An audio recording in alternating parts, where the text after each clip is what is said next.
Hello friends, जय हिंद, वंदे मातरम। Welcome back to our YouTube channel. Friends, आज हम बहुत ही महत्वपूर्ण विषय पर बात करने वाले हैं और ये बात है इंडिया और न्यूजीलैंड के बीच में एफटीए, यानी कि भारत और न्यूजीलैंड के बीच में एफटीए यानी कि फ्री ट्रेड एग्रीमेंट साइन होने वाला है आने वाले टाइम में, जनवरी में। और इसको लेकर के हमारा जो देश है उसके अंदर खुशी है और होनी क्यों चाहिए उसका रीजन मैं आपको बताने वाला हूं। और यहाँ पर दो जो बात है वो बहुत ज्यादा महत्वपूर्ण हो जाती है। पहली चीज क्या है, पहली बात क्या है, पहली बात तो ये है कि आप जो है आपकी जो देश की सरकारें हैं उसका कैरेक्टर आपको इससे पता चलता है, ठीक है। और दूसरा दूसरा ये है कि इस जो ये एफटीए हुआ है इससे हमारे देश को क्या फायदा होने वाला है और हम इसे लेकर के इतने उत्साहित क्यों हैं। तो देखते हैं, पहला वाला देखते हैं, पहले मामला क्या है। न्यूजीलैंड और भारत के बीच में जो है मुक्त व्यापार समझौता हो गया है। भारत और न्यूजीलैंड ने एक ऐतिहासिक एफटीए पर सहमति व्यक्त की है और आने वाले टाइम में 26 में यानी कि जनवरी में ये जो है इस पर हस्ताक्षर हो जाएंगे और दोनों देशों के लिए ये आर्थिक अवसर खोलेगा। और आर्थिक अवसर क्या खोलेगा वो मैं आपको बताऊंगा कि न्यूजीलैंड जो है उसके देश के जो लोग हैं वो या उनके जो नेता हैं वो कह रहे हैं कि भारत के साथ हम जो कुछ ज्यादा ही हमने उसको रियायत दे दी है और वो मैं आपको बताऊंगा कि वो ऐसा क्यों है।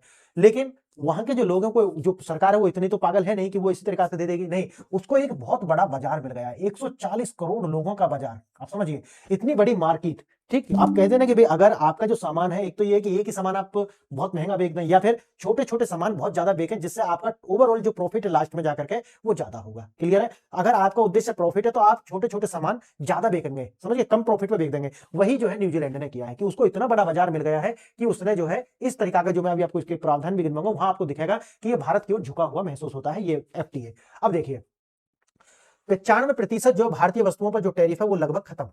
सोचिए, आधे से ज्यादा उत्पादों पर पहले दिन से ही और धीरे धीरे वो बढ़ता चला जाएगा कि ये 95% भारतीय वस्तु जो है उन पर जो है टैरिफ है वो खत्म हो जाएगा। अब आप सोचिए, अगर ये टैरिफ खत्म हो जाता है तो न्यूजीलैंड की मार्केट में हमारा जो सामान है वो कितना कॉम्पिटेबल हो जाएगा। मतलब दूसरे देशों के सामान से हमारा वहां सामान सस्ता होगा, इसीलिए वहां के लोग हमारे सामान को ज्यादा खरीदेंगे, जिससे हमारा जो निर्यात ज्यादा होगा, इसलिए हम ज्यादा प्रोडक्शन करेंगे और जिससे हमारी इकोनॉमिक ग्रोथ ज्यादा होगी, लोगों को ज्यादा रोजगार मिलेगा। एक चक्र है, ये आपको समझ में आ गया। अब क्या है, 20 अरब डॉलर का निवेश जो है न्यूजीलैंड आने वाले 20-15 वर्षों में 20 अरब अमेरिकी डॉलर का जो निवेश है वो भारत में करेगा। ये भी इसी एफटीए में शामिल है। अब मैंने जैसा कि आपको बताया, इसके अंदर क्या है, सेवा क्षेत्र जैसा सर्विस सेक्टर में इससे 118 क्षेत्र ऐसे हैं जहां पर ये जो है निवेश करेगा, इन्वेस्टमेंट करेगा। और सबसे बड़ी जो बात है इस एफटीए के अंदर वो है कि हमने जो है अपने किसानों का ध्यान रखा है। और इसीलिए मैं आपको पहला वाला जो पॉइंट है वो बता रहा था कि यहां से पहला वाला पॉइंट जोड़ेंगे तो इससे पता चलता है कि आपकी जो देश की सरकार है वास्तव में वो अपने देश के लोगों के विषय में कितना सोचती है। बीजेपी की सरकार ने जो है, मोदी जी की सरकार ने, उसने सोचा है कि हमारी जो डेयरी प्रोडक्ट है वो न्यूजीलैंड के डेयरी प्रोडक्ट को कंपीट नहीं कर सकते, इसीलिए डेयरी प्रोडक्ट जो है वो हमने इससे बाहर रखे हैं। अब सोचिए, ताकि हमारे जो किसान है, क्योंकि अमेरिका के साथ भी तो यही सारा लोचा है ना, अमेरिका के साथ में एफटीए क्यों नहीं हो पा रहा है या हम नहीं करना चाहते, या उनके साथ जो ट्रेड डील है उनमें क्यों समस्या आ रही है, क्योंकि उनमें हमारा एक तो ये जो छोटे व्यापारी हैं और प्लस जो हमारे किसान हैं उनके लिए समस्या पैदा हो जाएगी। इसीलिए अमेरिका के साथ में वो 50% टैरिफ वाला जो समस्या है वो लगातार जा रही है। अब देखिए, अब न्यूजीलैंड की ओर से अगर हम इसे देखते हैं तो उनमें क्या है कि 82% तक जो निर्यात ड्यूटी फ्री होगी पहले दिन से 57, यानी कि उनकी 82% जो है निर्यात ड्यूटी फ्री होगी और 57 पहले दिन से होगी, धीरे धीरे उसको 82 तक पहुंचाया जाएगा। क्लियर है? अब मैंने जैसे कि बताया कि जब ये इसमें स्ट्रॉन्ग है डेयरी प्रोडक्ट में, लेकिन हमने इसको एफटीए से बाहर रखा है, ऐसा राजी क्यों हो गए? फिर वो यही तो उनका पूछना है, न्यूजीलैंड के जो सांसद हैं उनका भी यही पूछना है कि भाई आप इस पर राजी क्यों हो गए। राजी हो गए इसलिए, देखो ये वाला 140 करोड़ का एक बहुत बड़ा बाजार जो है वो न्यूजीलैंड को मिलने वाला है, इसीलिए जो न्यूजीलैंड है उसने थोड़ा सा समझौता कर लिया। लेकिन वो उन्हें भी पता था कि अमेरिका के साथ में भी हमारी यही समस्या है, तो इसीलिए हमने जो है वो समझ गए और उन्होंने डेयरी प्रोडक्ट जो है उसको बाहर रखा है। तो किसानों का जो है ये समझ आ गया। और न्यूजीलैंड में ये विरोध भी, जैसे मैंने आपको बताया है, इसे बुरी डील के नाम से बताया जा रहा है कि ये डील जो है हमारे लिए खराब है, ऐसा वो अपने पर्सपेक्टिव से बता रहे हैं। आगे देखिए, भारत न्यूजीलैंड एक ऐतिहासिक व्यापारिक समझौता। कैसे? जैसा कि मैंने आपको बताया, ऐतिहासिक क्यों है, क्योंकि हमने इसमें जो डेयरी प्रोडक्ट है उनको बिल्कुल अलग रख लिया, उनको फ्री ट्रेड एग्रीमेंट से बाहर रखा है। सैद्धांतिक सहमति हो चुकी है, जैसे मैंने आपको बताया है 2026 में जो है जनवरी में ही इसका हस्ताक्षर भी हो जाएंगे। निवेश मैंने जैसे कि बताया है 20 अरब डॉलर अमेरिकी डॉलर का जो निवेश है वो जो है भारत में करने वाला है न्यूजीलैंड आने वाले 15 वर्षों में। टैरिफ कटौती, जैसे मैंने बताया कि 95% जो है वस्तु जितनी न्यूजीलैंड जाती है उन पर जो है टैरिफ 0 हो जाएगा। और बाजार का जो आकार, जैसे मैंने बताया कि 5 वर्षों में द्विपक्षीय व्यापार को दुगुना करने का लक्ष्य रखा गया है, जो आज है उससे 2 गुना। ठीक है, भारत के लिए निर्णायक जीत, जैसे मैंने आपको बताया है, निर्यात में अभूतपूर्व वृद्धि होगी। और जो निर्यात में वृद्धि होगी तो उससे क्या होगा वो आपको समझ में, मैंने अभी शुरू में बता दिया है कि उससे होने क्या वाला है। सेवा क्षेत्र का प्रभुत्व बढ़ेगा, क्योंकि हम सेवा क्षेत्र में हम डोमिनेट करते हैं, तो ये समझ में आ गया।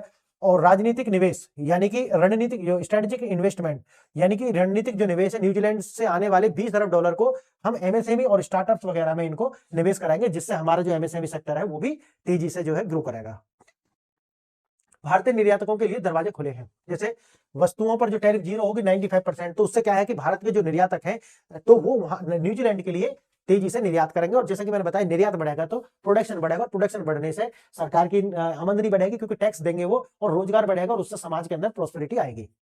वही मैंने बताया कि 118 क्षेत्रों में सीधा जो बाजार की पहुंच हो जाएगी। सेवा क्षेत्र में जो मोस्ट फेवर्ड नेशन का जो दर्जा है 1139 सेवा क्षेत्रों में वो हमें देने वाले हैं। यह दर्जा सुनिश्चित करता है कि भारत को हमेशा जो है न्यूजीलैंड जो पसंदीदा व्यापारिक समझौता भागीदार मानेगा। और बताते हैं कि अगर जो आपका एमएफएन है, अगर एमएफएन मिलता है तो कोई भी देश की अगर जैसे मार्केट या सुपर मार्केट होती है, तो अगर एमएफएन नेशन जो होते हैं उनके जो प्रोडक्ट होते हैं वो प्रथम लाइन में रखे जाते हैं।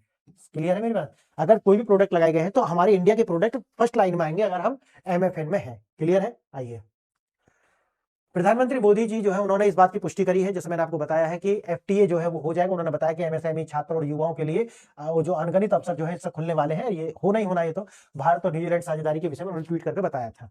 न्यूजीलैंड का समीकरण है कि विशालकाय बाजार तक उनकी पहुंच हो जाएगी, जो मैंने आपको बताया है कि घाटे का सौदा लग रहा है, लेकिन उन्होंने जो है ज्यादा प्रॉफिट मार्जिन को देखा, मार्जिन नहीं बल्कि ज्यादा अगर बिक्री करेंगे वो भारत के अंदर, इतनी बड़ी पॉपुलेशन है तो मार्जिन लास्ट में जाकर के प्रॉफिट ज्यादा कमा पाएंगे। बस ये है, जहां भारत के लिए एक स्पष्ट जीत है वही न्यूजीलैंड के लिए सौदा अवसरों को खोलने वाला है, क्योंकि उसे बहुत बड़ा बाजार मिल जाएगा। भारत में न्यूजीलैंड के लिए क्या है? चरणबद्ध टैरिफ उन्मूलन, जैसे मैंने आपको बताया है। हम क्या कर रहे हैं? 57% तो पहले दिन से ही हम जो है शुल्क कर देंगे उन पर कम, ठीक है, 57% निर्यात पर। फुल इंप्लीमेंटेशन 82% होगा, जो धीरे धीरे जो है होगा। जो 13% है वो धीरे धीरे हम करने वाले हैं। अब वही मैं जैसे बताया, न्यूजीलैंड जो है 5 मिलियन, यहाँ पे देखना अवसर का पैमाना ये है, और भारत का आप देखना, भारत 1.4 बिलियन, ठीक है, इनका मिलियन में, हमारा बिलियन में। आप सोचो, भारत जो है का 1.4 लोग बाजार न्यूजीलैंड के लिए अभूतपूर्व। उनका तो देखना इतना सा जो टोटल जो बेस है पॉपुलेशन का वो ये है, और हमारा इतना बड़ा बेस है पॉपुलेशन का, ये इसी वजह से ये मायने रखता है। लेकिन विरोध भी हो रहा है, जैसे मैंने आपको बताया, विस्टन पीटर्स जो है वो न्यूजीलैंड के फर्स्ट पार्टी नेता है, जैसे अपोजिशन होती है तो उनके नेता है, वो कह रहे हैं कि भाई ये जो बात है, जो समझौता जो आप कर रहे हैं, ये अपर्याप्त लाभ होगा, यानी कि न्यूजीलैंड को इसमें जो है लाभ कम होगा, इनसफिशियंट गेन है हमें, क्योंकि प्रावधान ऐसे हैं। दूसरा है जो कॉन्सेशन ऑफ द इमिग्रेशन जो आपने दिया है, इसमें भी जो है हम पिछड़ जाएंगे, और राष्ट्रीय हित का सौदा, ऐसा विपक्षी पार्टी ऐसा ही बोलती है, तो इसलिए कोई बहुत बड़ी बात है नहीं। डेयरी दुविधा और भारत की लाल रेखा, भारत की लाल रेखा जो मैंने आपको बताई हुई है कि हम जो अपने किसान हैं, जो किसान हैं अपने, उनके हितों से समझौता नहीं करेंगे। किसान हो या छोटे व्यापारी हो, है ना, तो उनसे हम समझौता नहीं करेंगे। बाकी हम सब चीज में आपके साथ एफटीए करने को तैयार हैं। डेयरी उत्पादन, दूध, क्रीम और चीज, यानी कि दूध हो, पनीर हो, इनके कॉफी, इन पे ये जो शुगर हो इसमें नहीं है, और मसाले, खाद तेल और रबड़ जो मैंने आपको बताया इनमें नहीं है। न्यूजीलैंड डेयरी उत्पादों में जो है शीर्ष निर्यातकों में से एक है, इसलिए भारत ने अपने दरवाजे बंद रखे हैं। और दलील है अपने छोटे किसानों की सुरक्षा, जो मैंने आपको बताया है। न्यूजीलैंड के उच्च गुणवत्ता और संभावित रूप से सस्ते डेयरी उत्पादों को शून्य टैरिफ, ठीक है, भारतीय बाजारों में आने दिया जाए तो फिर जो है छोटे व्यापारी जो होंगे उनके लिए, और किसान जो है उनके लिए खतरा पैदा हो जाएगा, मैंने जैसे आपको बताया है। गुणवत्ता का मुद्दा एक दोधारी तलवार है, वही मैंने बताया। न्यूजीलैंड जो है उसकी जो क्वालिटी होगी वो हाई क्वालिटी की होगी, और जो हमारा जो बाजार होगा, ठीक है, जो हमारा जो सामान होगा वो मिड वाला होगा, मिड क्वालिटी का, है ना तो ज्यादा एकदम जो ये बता रहे हैं जो अपना अमेरिका टाइप का है न्यूजीलैंड, या फिर बिल्कुल गिरा हुआ भी नहीं जैसे कि चाइना टाइप का।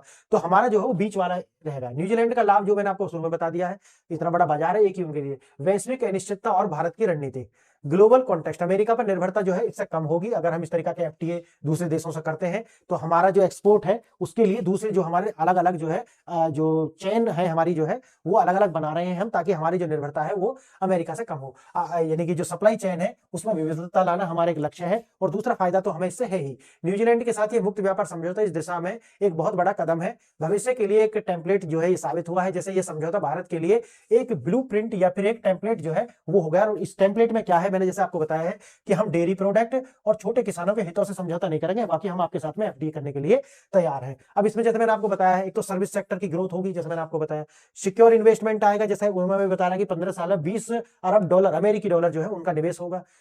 अधिकतम लाभ, मैक्सिमाइज गेन, विदेश बाजारों में हम अगर हमारे जो निर्यातक है अगर उनकी पहुंच बढ़ती है तो हमें अधिकतम लाभ जो है कमाने का अवसर मिलेगा। और बात यह है कि कोर इंटरेस्ट जो है हमारे क्या है, वो है कि किसानों का जो क्षेत्र है, किसान और छोटे व्यापारी, हम उन पर आपके साथ बिल्कुल भी तैयार नहीं है। अगर आप इन दो क्षेत्रों को छोड़ते हैं, या फिर हम जिनको दो ये मुख्य हैं, तो बाकी हम आपके साथ से समझौता करने के लिए तैयार है। भारतीय व्यापार कूटनीति का नया अध्याय। भारत न्यूजीलैंड एफटीए सिर्फ एक व्यापारिक सौदा नहीं है, ठीक है, यह एक रणनीतिक जीत है जो दिखाती है कि भारत कैसे आर्थिक लाभों को सुरक्षित कर सकता है। वही है कि भाई अगर किसी की जो स्ट्रेंथ है अगर आपने उसी को बाहर कर दिया तो अपने आप में एक रणनीति तो है। ये मानना पड़ेगा कि भाई जो लीडर है अभी भारत के नरेंद्र मोदी जी, तो उन्होंने ये चीज को प्रायोरिटी पर रखा है जो अब से पहले कभी भी किसी और सरकार में देखने के लिए मिली नहीं है। पहली जो सरकारें थी वो हाँ जी थी कि अमेरिका ने कहा कि ठीक है जी हो जाएगा है। तो अभी जो हम झेल रहे हैं जितना भी अमेरिका के साथ जो टसल्स है वो इसी की देन है, क्योंकि हम उनके सामने झुकने को तैयार नहीं है। तो मित्रों आज के लिए मैंने आपको बताया कि न्यूजीलैंड और भारत के बीच में जो ये एफटीए है इससे हमें क्या लाभ होने वाला है और किस प्रकार से हमारी और ये झुका हुआ आपको प्रतीत होता है ये समझौता, और हमें इससे क्या लाभ होगा। भारत की जो सरकार है वो किस प्रकार से अपने किसान और छोटे व्यापारियों के हितों को ऊपर रखती है। तो आज मैंने ये दो बातें आपके साथ डिस्कशन की है। तो ये लेक्चर आपको कैसा लगा बताइए। अगर आप इसकी पीडीएफ भी चाहते हैं, ये पीडीएफ अगर आप चाहते हैं जो मैंने आपको पढ़ाई है, तो आज हमारी जो ऐप है पीआरएस ऑफिशियल, ठीक है, ये प्ले स्टोर पे भी है और iOS पे भी है। तो इन दोनों से आप इसे डाउनलोड कर लेना और वहीं से आपको ये सारी पीडीएफ आपको मिलने वाली है। क्लियर? तो आप